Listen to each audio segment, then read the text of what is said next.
Hello friends, एक बार फिर से आप सभी का एचडी ट्यूटोरियल चैनल पर स्वागत है। दोस्तों, खंड शिक्षा अधिकारी के परीक्षा के लिए उत्तर प्रदेश विशेषांक से बेहद महत्वपूर्ण क्वेश्चंस हैं जो आपकी एग्ज़ाम की दृष्टि से बहुत ही महत्वपूर्ण है। और इस वीडियो को शुरू से लेकर के लास्ट तक ज़रूर देखिएगा और अपने दोस्तों के बीच शेयर कीजिएगा और चैनल को सब्सक्राइब और लाइक ज़रूर कीजिएगा। तो चलिए पहले प्रश्न की ओर बढ़ते हैं। पहला प्रश्न है 31वां नंबर का। 30 प्रश्न इसके पहले जो है वीडियो में हम डाल चुके हैं, जो प्ले लिस्ट में मौजूद हैं, आप सब वहां जा कर के देख सकते हैं।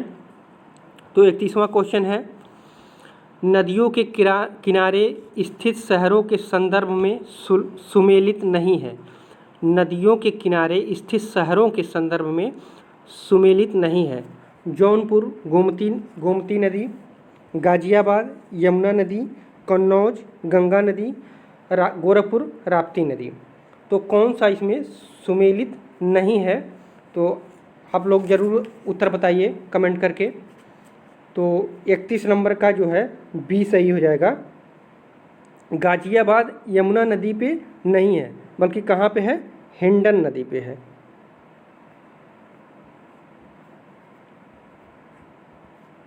हिंडन नदी पे है, ठीक है। गाजियाबाद हिंडन नदी पे है। और कौन कौन से ज़िला हिंडन नदी पे है? तो हो जाएगा नोएडा, मेरठ, ये तीनों जो है हिंडन नदी पे है, ठीक है। चलिए अगले प्रश्न की ओर बढ़ते हैं। प्रश्न नंबर 32, निम्न में से किस पक्षी विहार का नाम बदलकर चंद्रशेखर आज़ाद के नाम पर कर दिया गया है?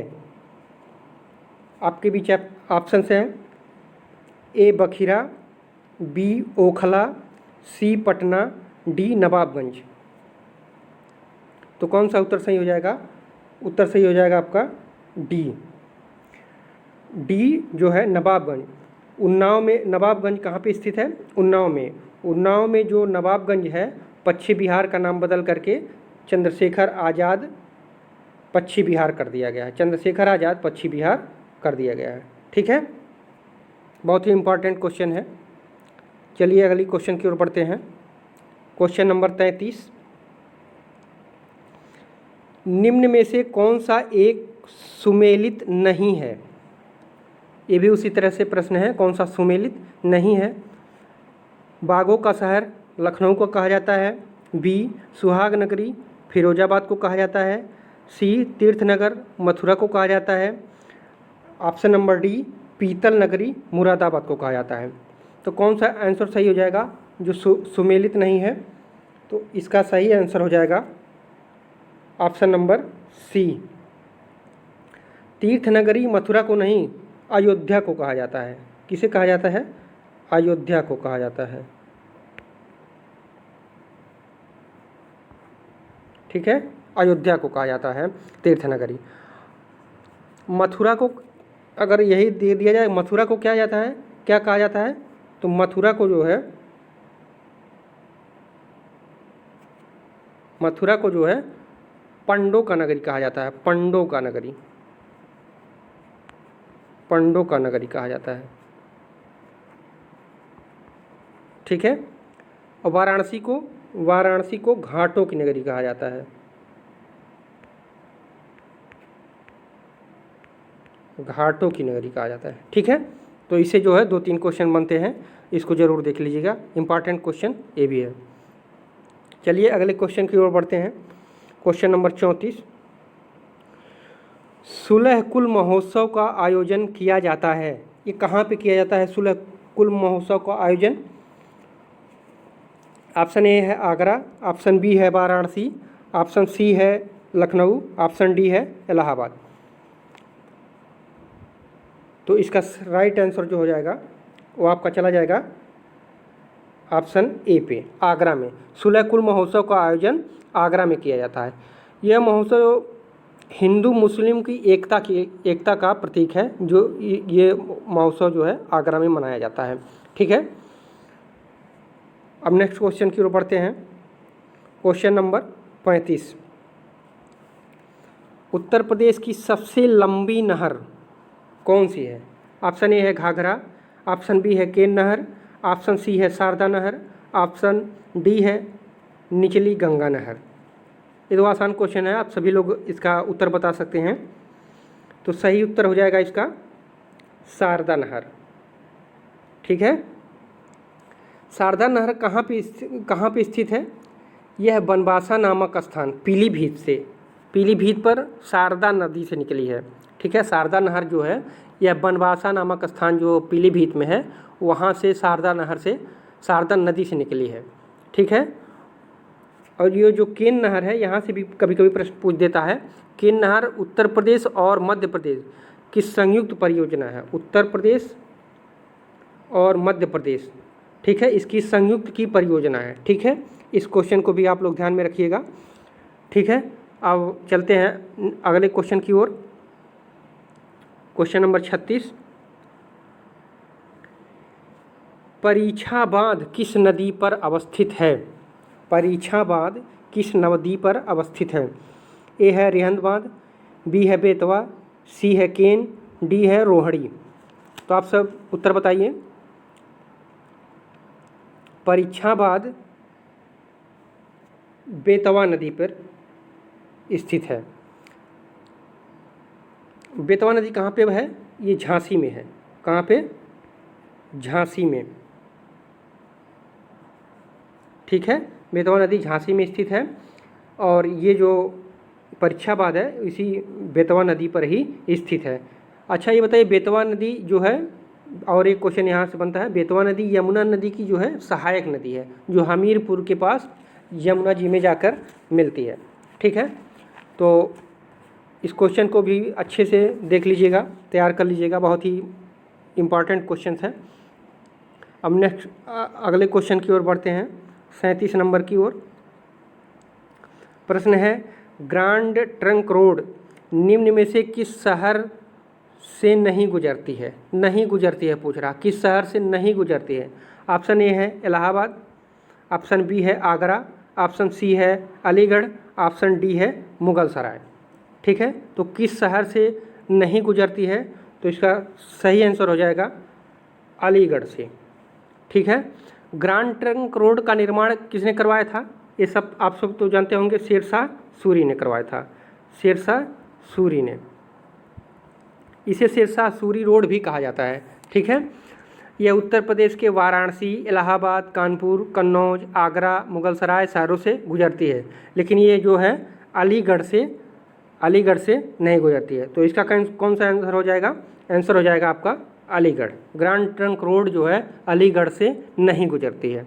ठीक है, अगले क्वेश्चन की ओर बढ़ते हैं। अगला क्वेश्चन है 38, निम्न में से कौन सा एक सुमेलित नहीं है? ठीक है, ऑप्शन नंबर 1 है Alha Mahoba, option number B है Rasiya Barsana, option number C है Kajri Mirzapur, option number D है बिरहा कन्नौज। तो कौन सा उत्तर सही हो जाएगा? आंसर इसका सही हो जाएगा ऑप्शन नंबर डी। ठीक है, बिरहा पूर्वांचल की लोक गायन है। कहाँ की है? ये पूर्वांचल की लोक गायन है, पूर्वांचल की है, कन्नौज की नहीं है। ठीक है, चलिए अगले प्रश्न की ओर बढ़ते हैं। प्रश्न नंबर 39, निम्न में से कौन सा एक सुमेलित नहीं है? सेंट्रल ड्रग इंस्टीट्यूट लखनऊ में, सेंट्रल लेप्रोसी इंस्टीट्यूट वाराणसी में, मोतीलाल नेहरू राष्ट्रीय प्रौद्योगिकी संस्थान प्रयागराज में, Indian institute of technology Kanpur में। तो कौन सा इसमें सुमेलित नहीं है? इसको ध्यान से देखिएगा। तो ऑप्शन नंबर बी जो है वो सही हो जाएगा। सेंट्रल लेप्रोसी इंस्टीट्यूट जो है ये कहाँ पे है? वाराणसी में नहीं है, ये है आगरा में है। ठीक है, आगरा में, इसको ध्यान से देखिएगा, ये आगरा में है। ठीक है, अगले क्वेश्चन की ओर बढ़ते हैं। 40, भारतीय दलहन शोध संस्थान अवस्थित है? भारतीय दलहन शोध संस्थान कहाँ पे अवस्थित है? ऑप्शन नंबर ए है लखनऊ, ऑप्शन नंबर बी है कानपुर, ऑप्शन नंबर सी है अयोध्या, ऑप्शन नंबर डी है प्रयागराज। तो कौन सा ऑप्शन सही हो जाएगा? तो ऑप्शन आपका सही हो जाएगा कानपुर। ठीक है, भारतीय दलहन शोध संस्थान जो है वो कानपुर में अवस्थित है। ठीक है, अगले क्वेश्चन की ओर बढ़ते हैं। क्वेश्चन नंबर 41, विश्व जनसंख्या दिवस मनाया जाता है। विश्व जनसंख्या दिवस कब मनाया जाता है? ये मनाया जाता है आपका ऑप्शन नंबर सी 11 जुलाई को। ठीक है, विश्व जनसंख्या दिवस मनाया जाता है 11 जुलाई को। अगले क्वेश्चन की ओर बढ़ते हैं। क्वेश्चन नंबर 42,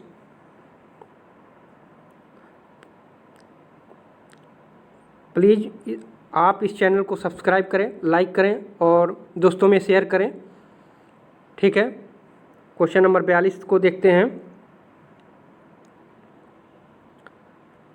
विश्व के सबसे बड़े देश जनसंख्या की दृष्टि से निम्न में से कौन है? अवरोही क्रम में बताइए। अवरोही क्रम मतलब बढ़ते हुए क्रम में बताना है। ठीक है, ऑप्शन नंबर ए है चीन, भारत, इंडोनेशिया, संयुक्त राज्य अमेरिका। ऑप्शन नंबर बी है चीन, Bharat, Brazil, Indonesia. Option number C है चीन, भारत, संयुक्त राज्य America, Indonesia. Option number D है चीन, भारत, ब्राज़ील, संयुक्त राज्य अमेरिका। तो कौन सा ऑप्शन सही हो जाएगा? ऑप्शन आपका सही हो जाएगा ऑप्शन नंबर सी, चीन सबसे अधिक है, उसके बाद भारत में है, उसके बाद संयुक्त राज्य अमेरिका में है, उसके बाद इंडोनेशिया में है, इंडोनेशिया के बाद ब्राज़ील आता है। ठीक है, तो कौन सा ऑप्शन सही हो जाएगा? ऑप्शन नंबर सी सही हो जाएगा। ठीक है, अगले क्वेश्चन की ओर बढ़ते हैं। क्वेश्चन नंबर 43, महानगर से क्या तात्पर्य है? महानगर किसे कहा जाता है? ऑप्शन नंबर ए है जहाँ की जनसंख्या 1 लाख से अधिक हो। ऑप्शन नंबर बी है जहाँ की जनसंख्या 10 लाख से अधिक हो। ऑप्शन सी है जहाँ की जनसंख्या 50 लाख से अधिक हो। ऑप्शन डी है जहाँ की जनसंख्या 1 लाख से कम हो। तो कौन सा आंसर सही हो जाएगा आपका? ऑप्शन नंबर बी सही हो जाएगा। महानगर की जनसंख्या जो होती है वो 10 लाख से अधिक होती है। इन्हें ही मेट्रोपोलिस भी कहा जाता है। इसे ही क्या कहा जाता है? मेट्रोपोलिस भी कहा जाता है। मेट्रोपोलिस। ठीक है, इसे मेट्रोपोलिस भी कहा जाता है। ठीक है, अगले और अंतिम क्वेश्चन की ओर बढ़ते हैं। दोस्तों, अगर ये वीडियो आपकी अच्छी लगी तो जो है चैनल को सब्सक्राइब करें, लाइक करें और दोस्तों में शेयर करें ताकि मोटिवेशन मिले और अधिक से अधिक वीडियो आप सबके बीच में लाएं और अच्छे क्वेश्चंस लाएं जो आपको एग्ज़ाम में बहुत ही सहायता करें। अंतिम क्वेश्चन है आज का, प्राकृतिक आधार पर जनसंख्या सिद्धांत का प्रथम प्रतिपादक कौन था? प्राकृतिक आधार पर जनसंख्या सिद्धांत का प्रथम प्रतिपादक कौन था? ऑप्शन नंबर 1 है कार्ल मार्क्स, ऑप्शन नंबर 2 है Henry George, option number C है David Ricardo, option number D है माल्थस। तो कौन सा उत्तर सही हो जाएगा? उत्तर नंबर हो जाएगा डी, माल्थस जो है प्राकृतिक आधार पर जनसंख्या सिद्धांत का प्रतिपादन किया था। तो फ्रेंड्स, आज के लिए बस इतना ही। फिर मिलते हैं अगले वीडियो में। तब तक के लिए बहुत बहुत धन्यवाद। चैनल को सब्सक्राइब करें, लाइक करें और अपने दोस्तों में शेयर करें। बहुत बहुत धन्यवाद।